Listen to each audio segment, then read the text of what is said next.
Hola, ¿qué tal? ¿Cómo están? Me da muchísimo gusto saludarlos y poder acompañarlos en este curso en el que vamos a trabajar sobre el fortalecimiento de las estrategias para que ustedes como profesores puedan mejorar su práctica docente. Y en esta ocasión vamos a hablar del storytelling como una estrategia para motivar a los estudiantes.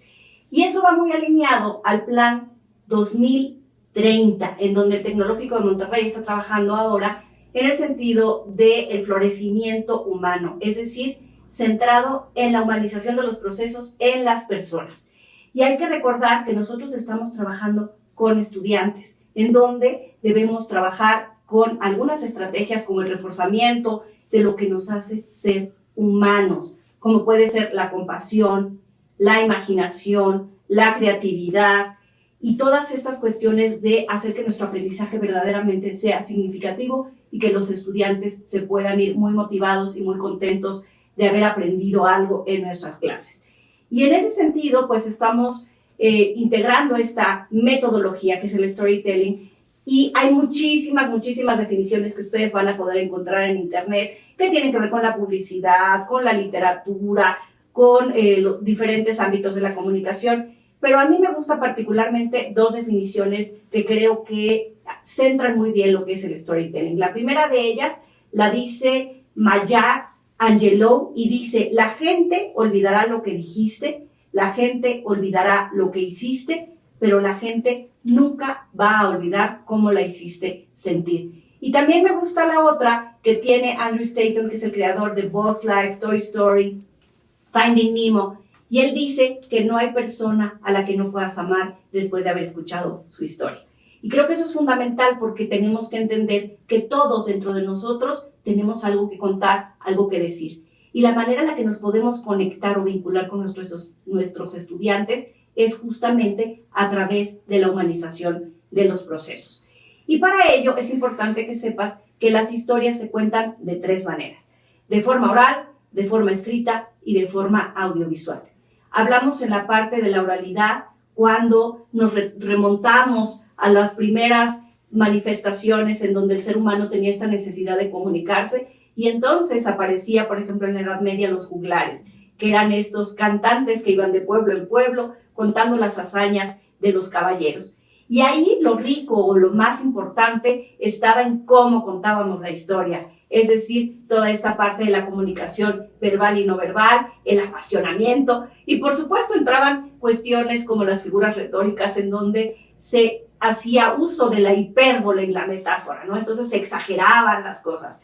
Y lo que ocurría con las historias después que se iban deformando y que se iban agregando cosas a veces hasta inverosímiles, ¿no? Por ejemplo, si en un pueblo Rodrigo Díaz de Vivar había matado a 5, pues cuando llegaba al pueblo 26 ya había matado a 300 y de un solo espadazo, ¿no? Entonces, estas historias en la parte oral se enriquecen justamente del sentido de verdad, cuando nosotros conectamos a partir de lo que decimos y cómo lo decimos. Luego tenemos la parte escrita, que es en donde las historias se enriquecen a través de la imaginación, a través del lenguaje figurado, a través de la generación de suspenso, de ciertos elementos que nos van conectando con la historia. Y por último tenemos la parte audiovisual, que es cuando utilizamos elementos auditivos, visuales, como puede ser una serie, una película, hasta un meme puede ser un storytelling. Y aquí te voy a ir poniendo algunos ejemplos para que tú puedas ver o reconocer cómo utilizar todas estas estrategias y llevarlas al aula.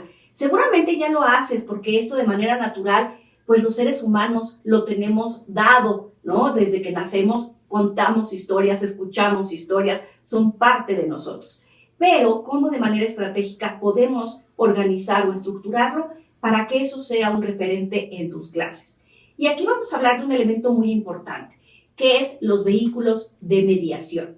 Y aquí hablamos que un vehículo de mediación, según Claudia Madrazo, es un detonador, algo que conecta, que hace que haya una activación de ciertos procesos en nosotros mismos para despertar la curiosidad, la atención y el interés de los estudiantes. Y podamos generar entonces un intercambio de ideas que estimulen el diálogo y el aprendizaje. Y entender que hoy en día ya no solamente los profesores somos los dueños del escenario, ni tampoco dueños del conocimiento. Hoy los estudiantes que se meten a Google pueden encontrar todo.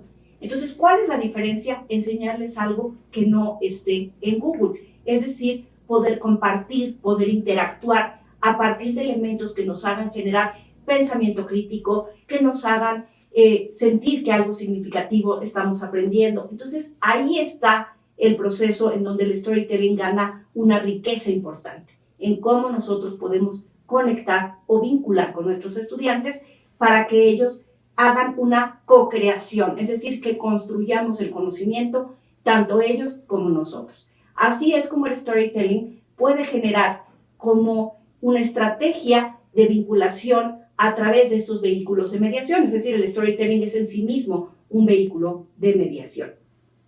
Y entendamos que cada ser humano tiene sus territorios interiores, es decir, las cosas que le importan, las cosas que para él o para ella son importantes. Entonces, un ser humano tiene, y vemos en esta gráfica que va a aparecer aquí en pantalla, las personas tenemos nuestros propios conocimientos, nuestros propios esquemas mentales, nuestras habilidades, nuestras formas de pensar, nuestras incluso intimidades.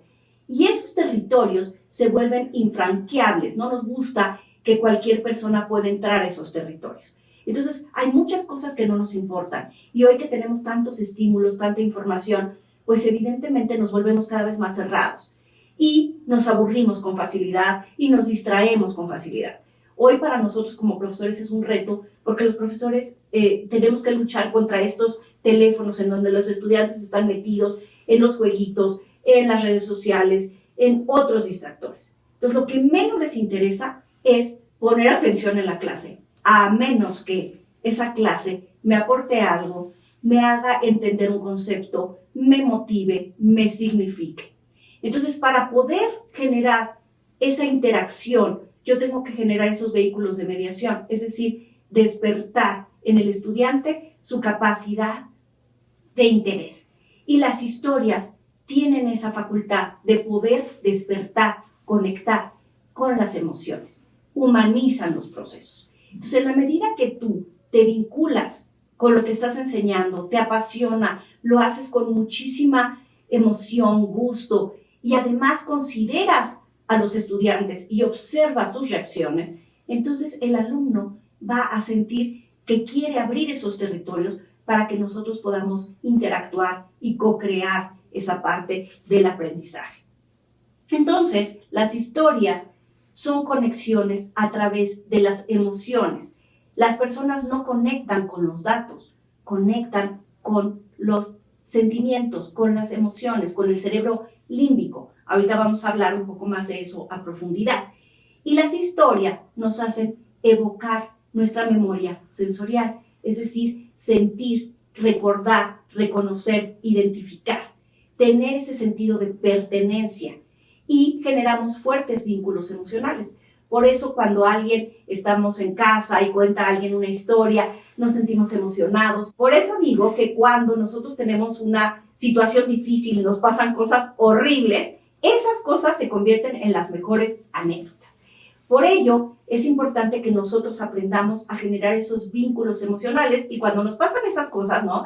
De que alguien se cayó de un escaloncito pequeño, cuando lo volvemos a contar, decimos, no, eran 3 metros y se dio 3 piruetas. Es decir, recurrimos a las figuras retóricas como es la hipérbole, ¿no? O sea, exageramos las cosas. Y estas historias van a resonar en nosotros, en nuestras creencias, en nuestras emociones y, por supuesto, en nuestros valores. Y todos tenemos algo que contar.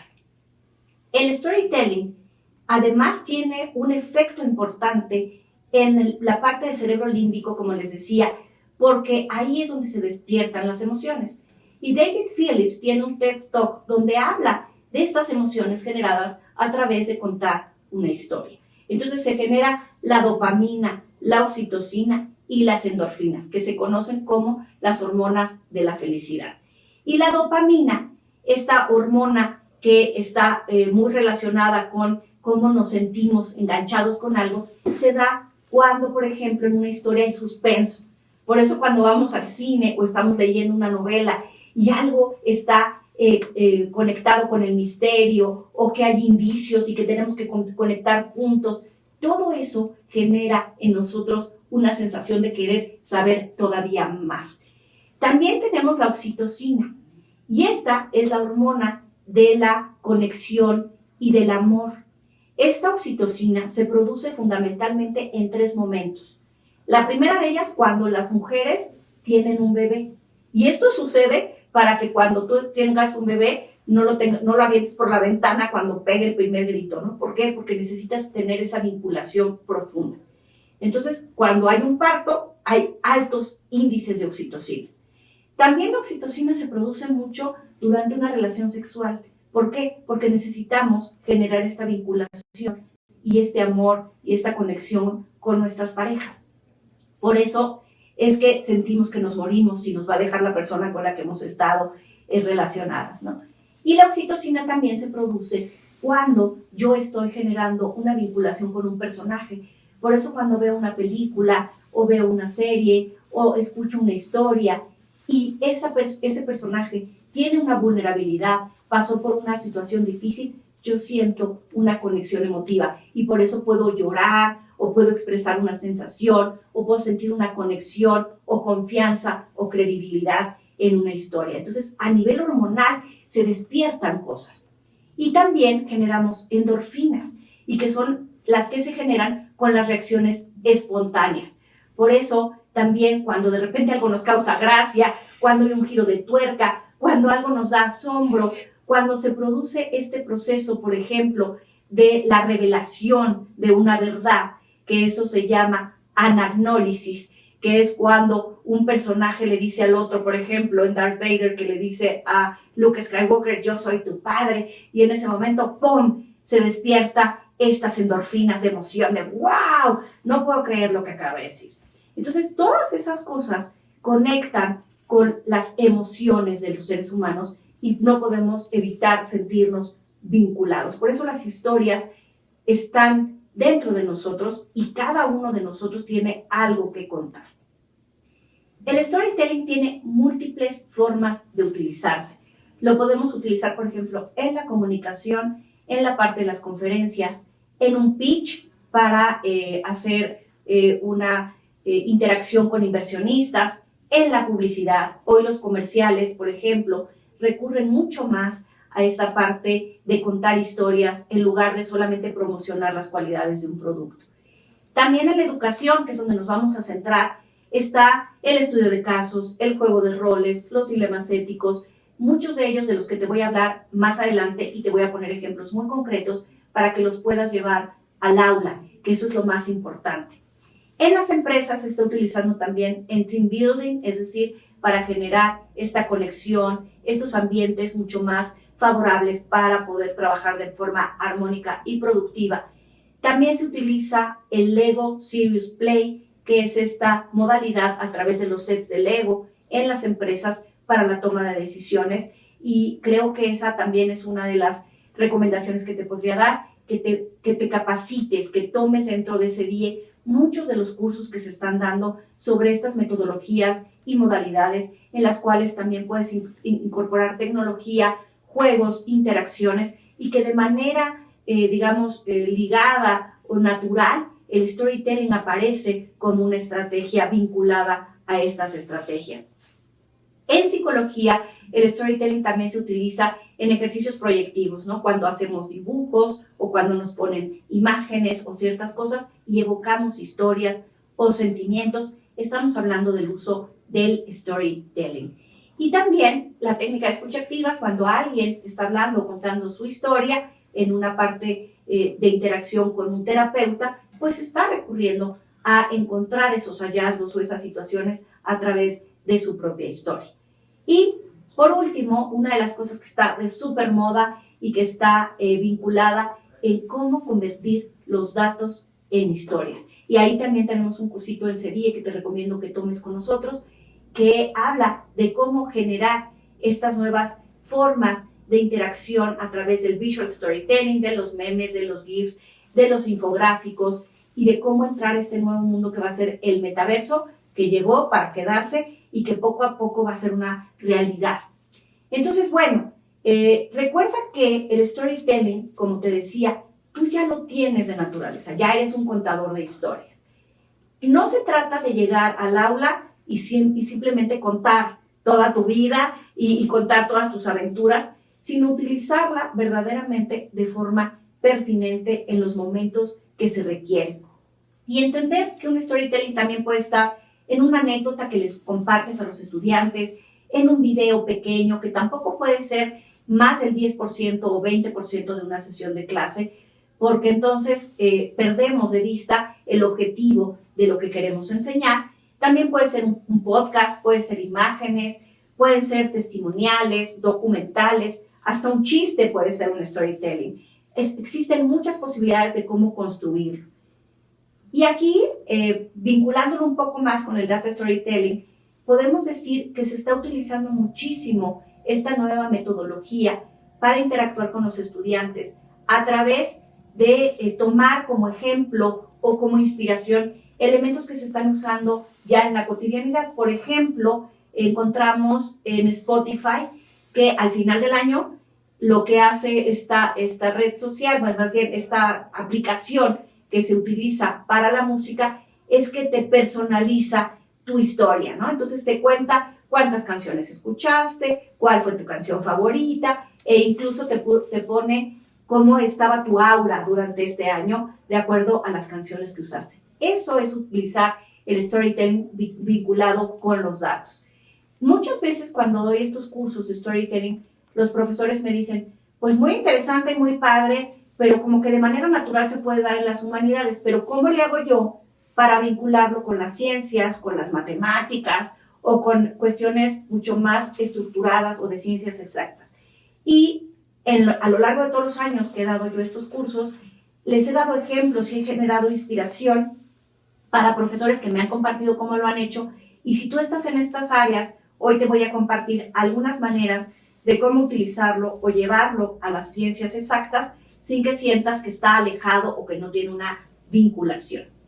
Y aquí aparece en pantalla una gráfica que muestra cómo es que los datos se pueden convertir precisamente en historias. Y normalmente esto lo podemos vincular, como se ve en la pantalla, como si fueran los Legos, ¿no? Cuando tenemos un cajón lleno de figuritas o de pequeñas piezas de Lego, tenemos estas piezas regadas de Lego y de repente hacemos una limpieza de los datos, es decir, los clasificamos, luego los analizamos y normalmente nos quedamos en el punto número 4, que es cómo se ven ya visualizados a través de estos pies o de estas formas de barra, ¿no? Las clásicas que aparecen en PowerPoint. Pero hoy en día tenemos que pensar más allá de la caja, es decir, cómo convierto estos datos en historias, en algo que conecte, vincule, emocione o haga que el público reconozca algo. Entonces, ese sería el reto. Pero ¿cómo le hago para contar una historia? Cualquier narrativa puede ser una historia. Y aquí es muy importante desmitificar esto. Una cronología natural o normal no es necesariamente una historia. Muchas veces la gente piensa que porque cuenta lo que hizo en un día completo, ya está contando una historia. Y si yo te cuento que hoy me levanté, tomé mi coche, vine a la escuela, hice tal o cual actividad, no necesariamente es una historia. ¿Por qué? Porque le falta justamente elementos que hagan que el público se emocione, se vincule, pero sobre todo que pueda encontrar un punto de vulnerabilidad. Entonces, en una estructura narrativa, tengo que entender primero cuál es el objetivo de contar una historia. Y para contarte una historia, debo conectar con las emociones del público, contando historias que principalmente sean personales o, aunque no me haya sucedido a mí, sino que le haya sucedido a alguien más, o sea, una historia que a mí me guste mucho y que yo la haya hecho mía, es decir, que a mí me guste y me emocione. También que tengan una originalidad. Es como cuando te cuentan un chiste que ya te sabes y que dices, ya me sé el final. A menos que la persona que lo cuente le ponga un ingrediente nuevo, lo cuente diferente, le dé un giro de tuerca. Y eso es lo que hace que digas, me gusta, me interesa. También que sean vinculadas con la realidad, es decir, con algo que haya ocurrido en la realidad. Que promuevan un valor, que hagan que los seres humanos nos sintamos identificados, que cualquiera se pueda sentir espejeado con la historia. Y, por supuesto, y lo más importante, es que sean pertinentes, es decir, que lo pueda vincular, conectar o inspirar con mi clase. Y siempre hay maneras de hacer esto, que te contaré más adelante cómo hacer. Entonces, una historia tiene que tener un planteamiento, un inicio. Y en ese inicio debemos presentar un protagonista, un personaje, una situación en donde este personaje está enfrentándose a una debilidad, a una necesidad o a un deseo no cumplido. Esta vulnerabilidad con el personaje hace que yo me pueda sentir identificado y que entienda los motivos por los cuales toma ciertas decisiones, se enfrenta a ciertas dificultades. Y aquí te recomiendo que veas El viaje del héroe de Joseph Campbell para entender cómo los protagonistas tienen que pasar por adversidades, por dificultades, pero también entran ahí personalidades como los maestros o como los ayudantes que hacen que el protagonista se enfrente a una situación de una forma más sencilla. Esta historia debe tener también un desarrollo, un clímax, un momento importante donde la emoción se despierta, un nudo, algo que está conflictuado, algo que no está resuelto y que eso nos lleve a un desenlace. Todo esto genera una vinculación, una inspiración y, como te decía, una parte hormonal que despierta el cerebro límbico. Y cuando una buena historia nos vincula es porque está conectada con la fuerza de la huella. ¿Qué es la fuerza de la huella? Cuando apelamos a eventos que marcaron nuestra niñez, nuestra adolescencia o que son parte del patrón común de todos los seres humanos. Esto puede ser algo que te ocurrió cuando eras pequeño, una experiencia personal, algo que fue muy difícil de lograr. También puede ser un hecho relevante, una vivencia. Y los profesores podemos vincularnos mejor con nuestros estudiantes cuando les compartimos que tuvimos que enfrentar una situación difícil. Ojo, no es contar tus intimidades ni que todas tus clases se conviertan en historias de victimación.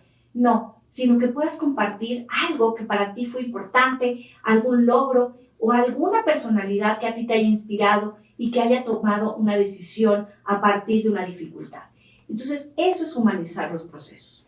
E incluso humanizar el proceso también implica saberte el nombre de tus estudiantes, voltear a verlos, tener esta interacción cotidiana y saber pequeñas cosas de ellos, que si juegan americano, que si están en algún grupo estudiantil, que si tienen alguna situación en casa y que tú les preguntes, hola, ¿cómo estás, perenganito, sultanita? ¿Cómo estuvo tu día? Supe que jugaron los Borregos este fin de semana y ganaron.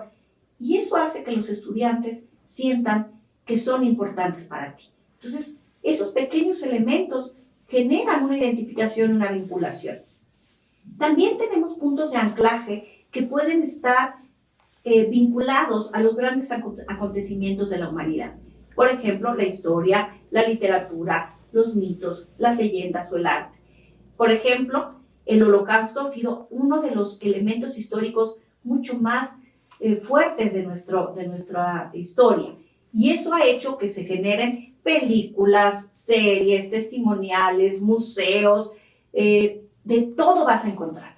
Entonces, echar mano de esos elementos y reconocer y reconectar a partir de esos puntos de anclaje son fundamentales para que los estudiantes se emocionen y se conecten.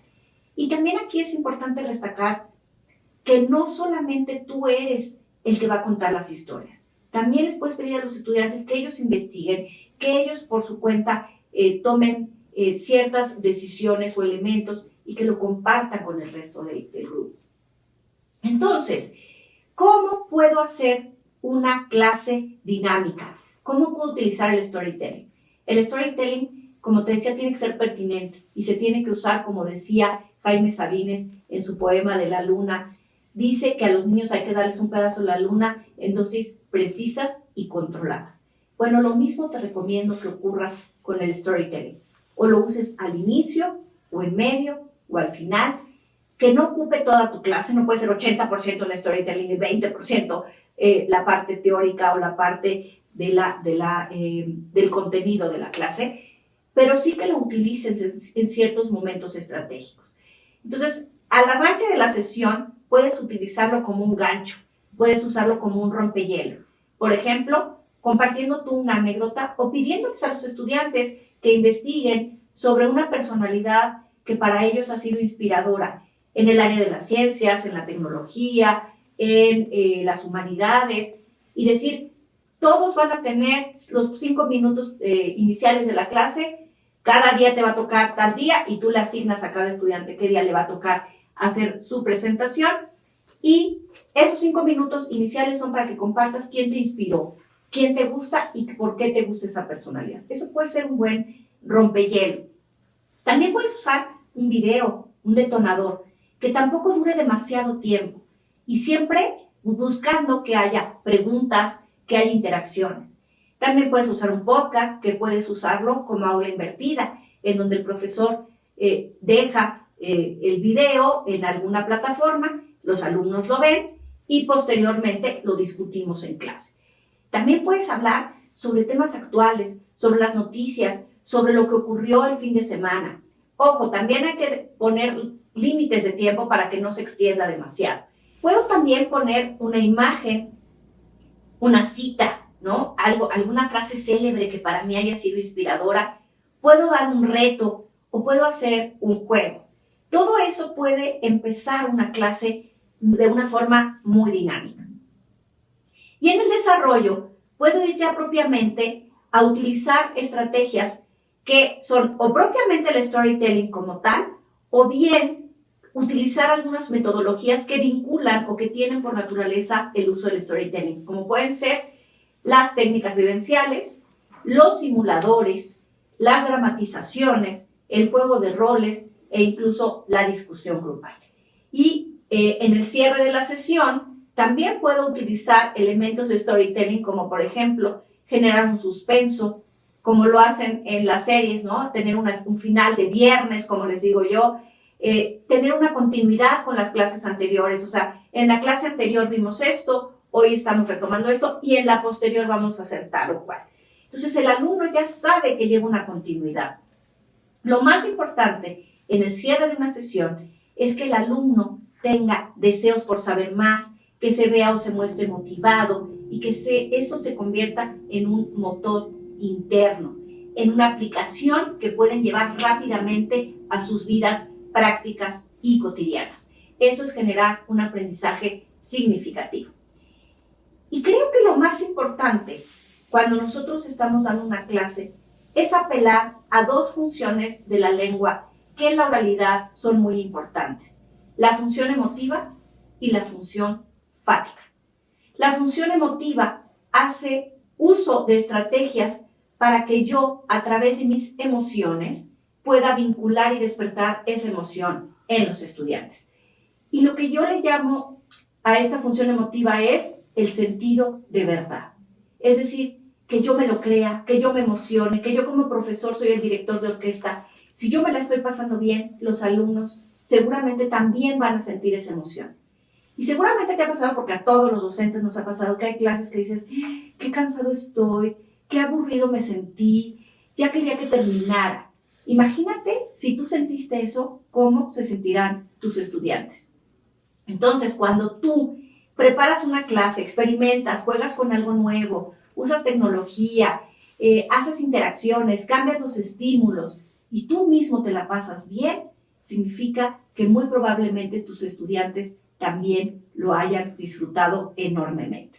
Entonces, ¿cómo puedo generar esta función emotiva? Primero que nada, cuando llego al aula, dejando fuera del aula mis problemas, todo lo que me está preocupando, conectarme con el aquí y el ahora a través de un proceso de mindfulness, que es poner el pensamiento a tope, aquí y ahora. Y se vincula también con el otro, que es la función fática. Y la función fática es la capacidad de poder observar la reacción de los estudiantes o de mi público si estoy con una audiencia. Es decir, si se están aburriendo, si se están cansando, si están bostezando, si están dormidos, si están con el celular. El mejor termómetro para saber que un estudiante se la está pasando bien es que está atento, puede dejar el teléfono, pregunta, interactúa. Y es la función fática. cuando yo logro que los estudiantes entren, como se dice en psicología positiva, en un estado de flow.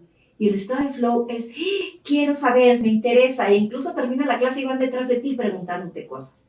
Significa, me gustó, me interesó, me resonó y lo quiero aplicar rápido, pronto. Entonces, ¿cómo puedo generar estas funciones emotiva y enfática? A través del contacto visual con los estudiantes, de saberme sus nombres, de hacer preguntas directas, de utilizar un tono de voz que sube y baja, ¿sí? No estar hablando de una forma monótona, porque de esta manera, pues se cansa. Entonces, si vas a decir algo emocionante, emocionate. Si vas a decir algo serio, ponte seria.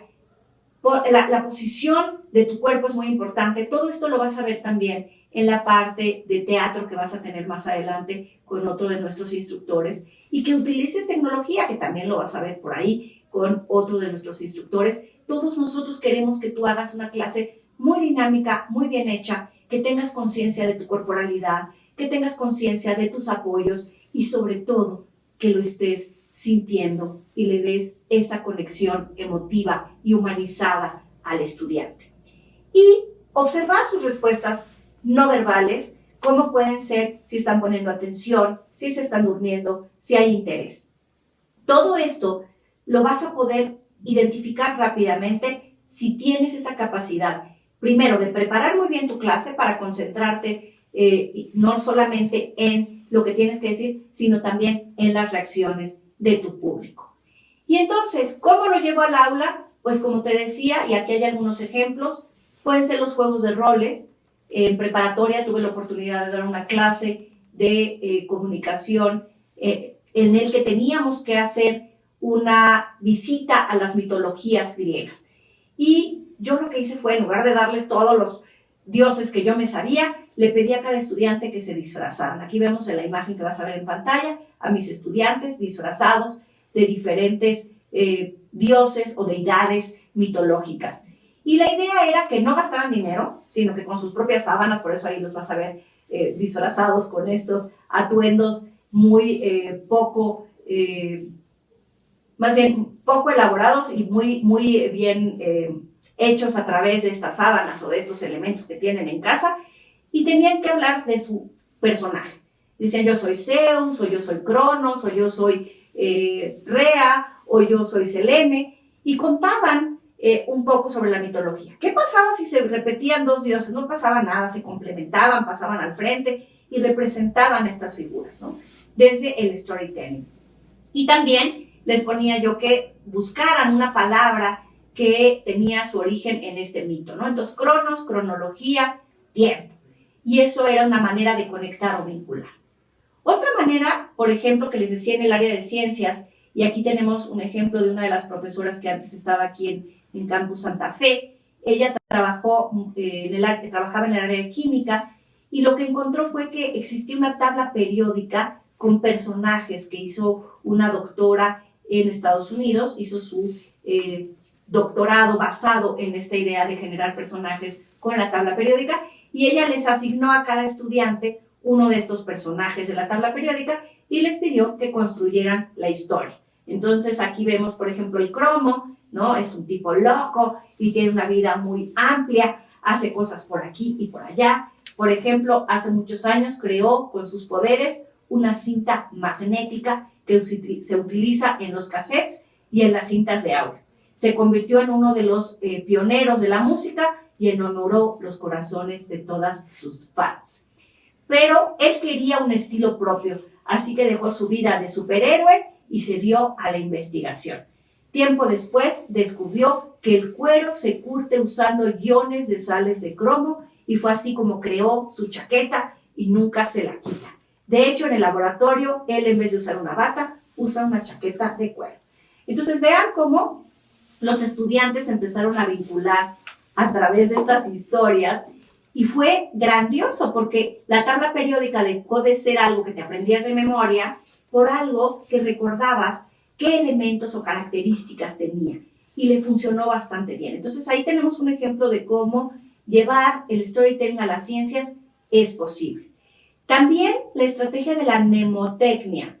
Y aquí hablamos de la mnemotecnia como una estrategia vinculada a las ciencias en donde le pongo una pequeña historia o un pequeño elemento que me hace recordar, por ejemplo, una fórmula o una derivada o una integral, ¿no? Y aquí vemos, por ejemplo, esta parte de un día vi una vaca vestida de uniforme, que hace alusión a las primeras letras, ¿no? En una derivada o en una fórmula. Y aquí te pongo también la película de Vivir dos veces, que te recomiendo muchísimo, en donde es un profesor que le da Alzheimer, él daba clases de matemáticas y de repente se encuentra un exalumno que le dice, un día vi una vaca vestida de uniforme. ¿Por qué? Porque a lo mejor no se acordaba de los datos o las cosas, conceptos duros que vieron en la clase, pero sin duda se acordaba de estos elementos de mnemotecnia, que son pequeñas historias en donde yo puedo vincular. Entonces ahí, en las áreas de ciencias exactas, puede ser una parte importante. También lo puedes utilizar como un dilema ético. Yo, por ejemplo, en mis clases de argumentación, les pido a los estudiantes que lean el libro de Milagro en los Andes de Nando Parrado. Y hablamos de los dilemas éticos, por ejemplo, de si estaríamos dispuestos a comer carne humana, como lo hacen dentro del libro. Y también hablamos de los contextos, de cómo hay cosas que en el contexto cotidiano no haríamos, pero en una situación extrema o en toma de decisiones también, pues cambia la manera en la que yo observo un mismo fenómeno. En estos dilemas éticos también los he utilizado en situaciones de emprendimiento y veo cómo Nando Parrado fue un emprendedor porque logró salir de la montaña con sus propios medios, pero organizando a sus compañeros. Entonces, vean cómo una historia que aparentemente no tiene una vinculación la puedo traer a mi área de conocimiento y puedo hacer que los estudiantes se vinculen, se emocionen, conecten, hagan que estas pequeñas historias sean detonadores para mi clase. También estuve trabajando en un proceso de Novus, en donde hicimos una investigación para ver cómo los alumnos de ingeniería podían mejorar su vocabulario, sus interacciones, su comunicación verbal y no verbal. Y lo que hicimos fue poner grupos de contraste. Les aplicamos a unos storytelling y a otros no. Y les pedíamos a los estudiantes que hicieran interacciones a través de internet, como la que vemos aquí, y les dábamos un personaje hipotético, ¿no? Tú vas a ser Vincent Van Gogh, o tú vas a ser Salvador Dalí, o tú vas a ser Frida Kahlo. ¿Y qué harías si estuvieras en la actualidad haciendo algo nuevo, ¿no? Si pudieras renacer. Y entonces empezamos a interactuar en redes sociales, les pedimos que conectaran con historias, hacíamos evocaciones, realidad aumentada, y fue muy interesante cómo los estudiantes de ingeniería mejoraron sus estrategias y su capacidad tanto de vocabulario y léxico, lo ampliaron de una forma muy importante e incluso mejoraron la manera en la que se sentían cómodos al comunicar o compartir. Entonces, en las áreas de ingeniería, el haber hecho este experimento fue muy, muy rico. Y también vemos cómo el meme puede ser un storytelling. Aquí vemos cómo lo utilizamos no para burlarnos, sino justamente para hablar de memes en pro de los derechos humanos, ¿no? Y aquí dice, consumir productos de empresas que contaminan o que hacen cosas inadecuadas, y sale alguien haciendo que no, y consumir productos que son endémicos o que están a favor de mejorar la productividad y que son verdes, sí. Entonces, también el meme se puede utilizar como storytelling en el aula, obviamente no desde el punto de vista de la burla, sino verdaderamente como una parte de integración y de inclusión. Entonces, hay muchas maneras, hay narrativas visuales, está el Lego Serious Play del cual te hablaba, que hace uso del storytelling para que a través de los sets de Lego, los alumnos o las áreas empresariales compartan tomas de decisiones. Puede ser un cómic también, o sea, las posibilidades son enormes. Ya te hablaba también del metaverso o multiverso, en donde si ya tuviste oportunidad de ver la película y si no, te la recomiendo mucho, de Steven Spielberg, que se llama Ready Player One, te recomiendo que la veas, porque habla justamente de cómo estas nuevas narrativas, de cómo este yo extendido a través de tu avatar va a ser una realidad ya a la vuelta de la esquina y la mayoría de las personas tendremos que movernos hacia esos mundos virtuales. Sin duda, después de la pandemia dimos un salto cuántico como de unos 6 años, en donde ya estamos interactuando a través de medios virtuales. Entonces, también anímate a grabarte, a contar historias, a hablar los lenguajes de los estudiantes, a pedirles que hagan tareas a lo mejor en un TikTok o que puedan meterse a cuestiones de realidad aumentada. No le tengas miedos, los estudiantes son muy buenos para ello y el storytelling sin duda va a ser una estrategia que puede acompañar de manera paralela todos estos nuevos estímulos en donde vamos a poder interactuar con nuestros estudiantes. Para finalizar, te recomiendo que veas la revista que está tanto en línea como física, que se dedicó a storytelling de la revista EduTrends, que hace el Observatorio de Innovación Educativa del Tecnológico de Monterrey. Te recomiendo que lo veas y el reto sería que utilices estas estrategias de storytelling para que puedas hacer una sesión de 5 minutos en donde te vas a grabar y donde vamos a observar cómo utilizas todas estas herramientas que te vamos a compartir en este curso. Es decir, tu comunicación verbal y no verbal, tu integración de un storytelling, de tecnología y de todas estas estrategias que te estamos compartiendo entre todos los profesores que estamos en el CEDIE y que tenemos esta intención de que tú mejores tus clases, pero sobre todo que te diviertas, que te la pases bien, que te comprometas a hacer una clase en donde tú también te sientas involucrado, divertido, que no le tengas miedo a integrar nuevas estrategias. Y de esta manera, las propuestas del storytelling serían utilizar un rompehielo, es decir, a través de un podcast, de un video, de una anécdota, de una historia, que sea el detonador que pueda arrancar tu clase y que utilices la función emotiva y la función fática.